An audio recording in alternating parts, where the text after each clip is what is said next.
नमस्कार, good morning everyone. स्वागत है आपका गौरव ज्ञान एकेडमी पर। तो आज है 23 जून एंड मंडे। तो शुरुआत करते हैं आज के करंट अपडेट्स की, आज के करंट अफेयर्स की। शुरुआत करने से पहले प्लीज़ चैनल को सब्सक्राइब कर लीजिए, लाइक करिए और शेयर भी करिए। देखिए 10 मिनट का अगर हम डेली अपने करंट अफेयर्स पे टाइम देते हैं तो बहुत बड़ी चीज़ नहीं है, आराम से तैयारी हो जाती है एग्ज़ाम के लिए। घंटे, 1.5 घंटे, 2 घंटे क्यों दिया जाता है?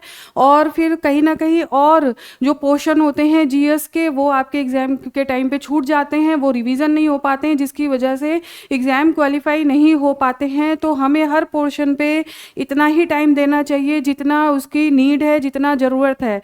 तो आ जाइए स्टार्ट करते हैं। आज का पहला क्वेश्चन देखते हैं। रोज सीखो रोज बढ़ो करंट अफेयर्स के साथ आइए देखते हैं। हाल ही में समाचार पत्रों में रहा ऑपरेशन मिडनाइट हैमर निम्नलिखित में से किससे संबंधित है? तो ये संबंधित है अमेरिका द्वारा ईरान के परमाणु ठिकानों को नष्ट करने के लिए किया गया ऑपरेशन। ध्यान रखना है ज्ञानवीरों, operation midnight hammer. Next question देखते हैं। पेरिस डायमंड लीग 2025 में भाला फेंक प्रतिस्पर्धा में किस खिलाड़ी ने स्वर्ण पदक जीता है? तो गोल्ड मेडल जीतने वाले खिलाड़ी का नाम है नीरज चोपड़ा। भाला फेंक प्रतियोगिता में जो इनका रहा वो 88.16 मीटर के साथ इन्होंने गोल्ड मेडल जीता।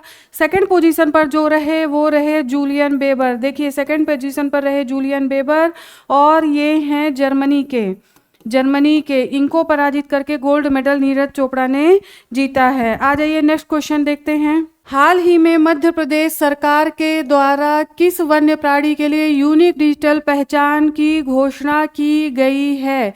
यूनिक डिजिटल पहचान पहली बार किसी वन्य जीव के लिए किया जा रहा है और वो है हाथी। तो ध्यान रखना है मध्य प्रदेश के सरकार के द्वारा, और ये जो किया जा रहा है ये है बांधवगढ़ और Kanha tiger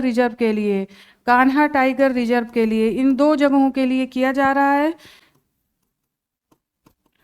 Kanha tiger reserve आने वाले समय में इसकी जानकारी गजा ऐप बनाया जाएगा, गजा ऐप में जानकारी मिलेगी। और ये जो यूनिक डिजिटल पहचान होगी ये डीएनए प्रोफाइलिंग करके, ठीक है, डीएनए प्रोफाइलिंग और साथ ही साथ देखिए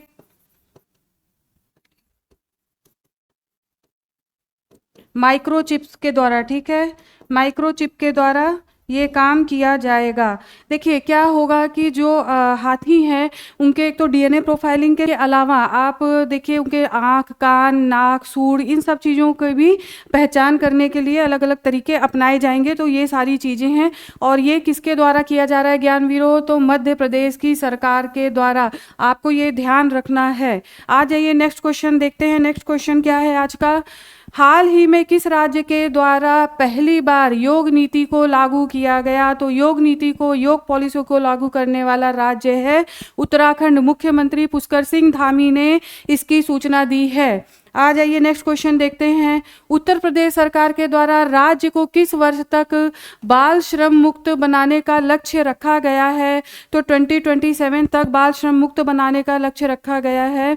अंतर्राष्ट्रीय बाल निषेध दिवस के मौके पर यहाँ पर उत्तर प्रदेश के लखनऊ में 1 सप्ताह का आयोजन किया गया बाल श्रम निषेध से संबंधित विषय पर। और देखिए यहीं पर यह निर्णय लिया गया कि 2027 तक उत्तर प्रदेश को बाल श्रम मुक्त किया जाना है।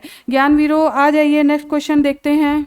वर्ल्ड इन्वेस्टमेंट रिपोर्ट 2025 के अनुसार प्रत्यक्ष विदेशी निवेश के मामले में विश्व में भारत को कौन सा स्थान प्राप्त हुआ है? तो भारत को 15वां स्थान प्राप्त हुआ है इस मामले में।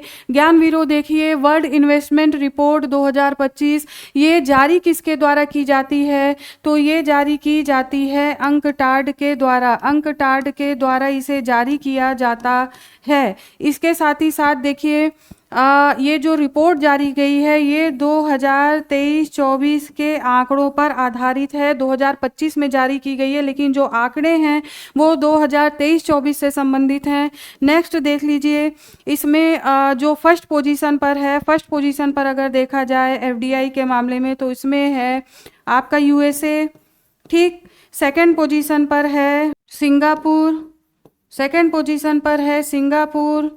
तो ये ध्यान रखना है। अगर आपको और अच्छे से याद करना है तो देखिए थर्ड पोजीशन पर आ जाइए हांगकांग।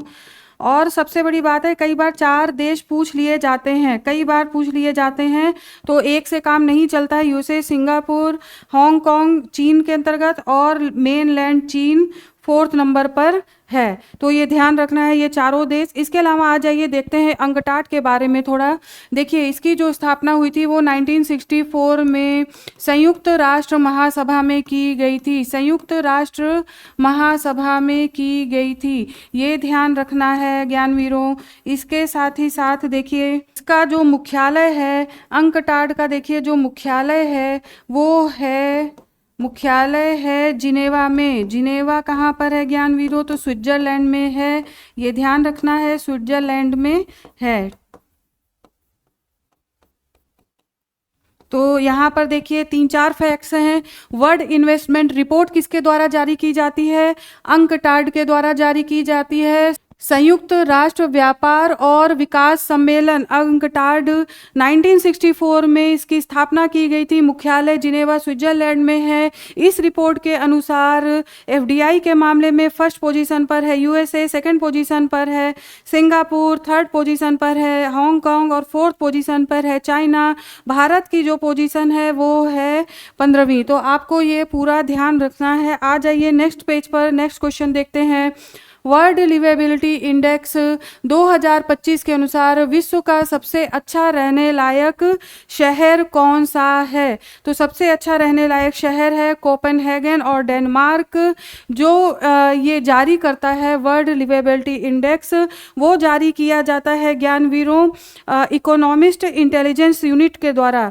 इकोनॉमिस्ट देख लीजिए, इकोनॉमिस्ट यूनिट यानी कि EIU, ठीक है, EIU के द्वारा ये जारी किया जाता है। टोटल इसमें जो देश लिए गए हैं टोटल उसमें संख्या है 173 और इसके आधार पर कोपेनहेगन डेनमार्क सबसे अच्छा शहर है रहने लायक। देखिए जो इनके मानक हैं वो है एजुकेशन, स्टेबिलिटी उस कंट्री की कैसी है, साथ ही साथ वहाँ का इंफ्रा कैसा है और बहुत सारी चीज़ें 4-5 मानक लिए गए हैं। उस आधार पर कोपेनहेगन को सबसे अच्छा रहने लायक शहर बताया गया है। सेकंड नंबर पर वियना है, सेकंड नंबर पर वियना है, ये भी ध्यान रखना है सेकंड नंबर पर। और जो सबसे खराब स्थिति है इन शहरों के मामले में, सबसे लोएस्ट जो शहर है वो है आपका दमिश्क जो कि है सीरिया में, वो है आपका दमिश्क जो कि है सीरिया में। ये ध्यान रखना है, सीरिया में। आ जाइए ज्ञानवीरों नेक्स्ट पेज पर देखते हैं नेक्स्ट क्वेश्चन। वैश्विक शांति सूचकांक 2025 के अनुसार विश्व में भारत का क्या स्थान है? तो विश्व में भारत का जो स्थान है वो है 115वां स्थान। काफ़ी यहाँ पर हम देखते हैं भारत की स्थिति काफ़ी लो है। फर्स्ट पोजीशन पर देख लीजिए जो कई सालों से चला आ रहा है, फर्स्ट पोजीशन पर वो है आइसलैंड। आइसलैंड आपको पता होगा काफ़ी टाइम से, कई सालों से ये चला आ रहा है। फर्स्ट पोजीशन पर आइसलैंड। भारत की पोजीशन है 115th।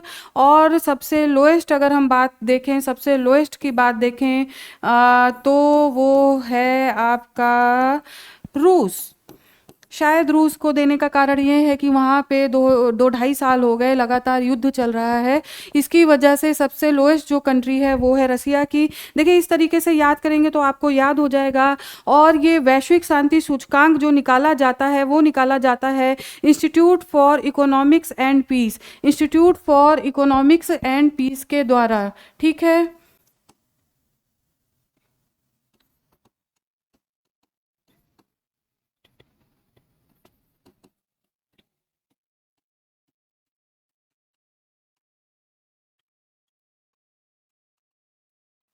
तो ये भी ध्यान रखना है कि ये रिपोर्ट किसके द्वारा जारी की जाती है। आ जाइए नेक्स्ट क्वेश्चन देखते हैं। नेक्स्ट क्वेश्चन क्या है?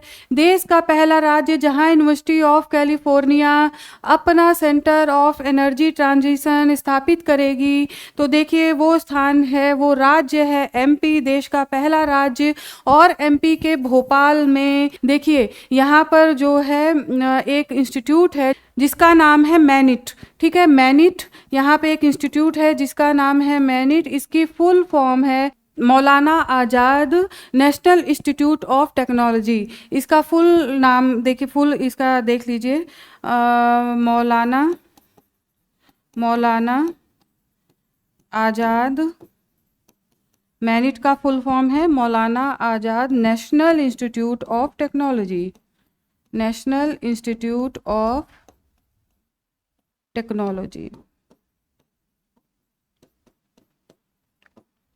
तो ये भी ध्यान रखना है। इसका उद्देश्य क्या है ज्ञानवीरों? इसको सेंटर ऑफ एनर्जी ट्रांजिशन को स्थापित करने का उद्देश्य ये है, सौर ऊर्जा को प्राप्त करना, सौर ऊर्जा को प्राप्त करने के बाद उसको संग्रहण करना, मजबूत स्थिति के साथ देश को ऊपर ले जाना, ये काम है यहाँ पर इसका, इसलिए इसकी स्थापना की जा रही है। आ जाइए नेक्स्ट क्वेश्चन देखते हैं। हाल ही में योगांध्रा पहल जिसकी सराहना प्रधानमंत्री ने की है, किस क्षेत्र से संबंधित है? तो ये संबंधित है योग से। देखिए विशाखापट्टनम में मोदी जी के द्वारा योग में भाग लिया गया, आंध्र प्रदेश में राज्य के द्वारा इसका आयोजन किया गया, जिसकी सराहना किया मोदी के द्वारा की गई। और योगांध्रा पहल के तहत ये कहा गया कि सभी लोग अपने जीवन में योग को लगातार शामिल कर रहे हैं। इस तरह से योग जो है सभी लोगों को एक साथ जोड़ता है, इसकी सराहना प्रधानमंत्री के द्वारा की गई है। तो योगांध्रा पहल आपको ध्यान रखना है। आ जाइए अब हम देखते हैं अन्य महत्वपूर्ण तथ्य क्या है आज के। देश की पहली राष्ट्रीय दुर्लभ रक्तदाता रजिस्ट्री तैयार की जा रही है। ये तैयार की जा रही है आईसीएमआर के द्वारा, और दुर्लभ रक्तदाता रजिस्ट्री में डोनर्स की जानकारी मिलेगी, जैसे कि कुछ बीमारियां हैं, थैलेसीमिया हो गया, सिकल सेल हो गया, इन बीमारियों के लिए इस तरह की रजिस्ट्री में डोनर्स की, मतलब जो ब्लड ग्रुप्स होंगे जो काफ़ी मुश्किलों से मिलते हैं लोगों को, उसकी जानकारी सारी यहाँ पर मिल जाएगी, तो लोगों की जान बच सकेगी। आइए नेक्स्ट महत्वपूर्ण तथ्य देखते हैं। बिली जीन किंग भारत में होगा। बिली जीन किंग भारत में एक ये कप है, महिलाओं का प्रतिष्ठित अंतर्राष्ट्रीय टेनिस आयोजन भारत में पहली बार नवंबर में किया जाएगा। तो आपको ये ध्यान रखना है, इस कप का नाम ये किस प्रतियोगिता से संबंधित है, ऐसा क्वेश्चन भी पूछा जा सकता है। तो ये है अंतर्राष्ट्रीय टेनिस प्रतियोगिता से संबंधित होगा, और इसे पहले फेड कप के नाम से भी जाना जाता था, अब ये नाम चेंज हो चुका है, जिसका नाम है बिली जीन किंग कप। तो ज्ञानवीरों आज यहीं तक आज के करंट अपडेट्स कंप्लीट होते हैं। कल फिर आपके सामने हाजिर होती हूँ नए अपडेट्स के साथ। तब तक पढ़ते रहिए, स्वस्थ रहिए, मस्त रहिए। धन्यवाद। आपका दिन शुभ।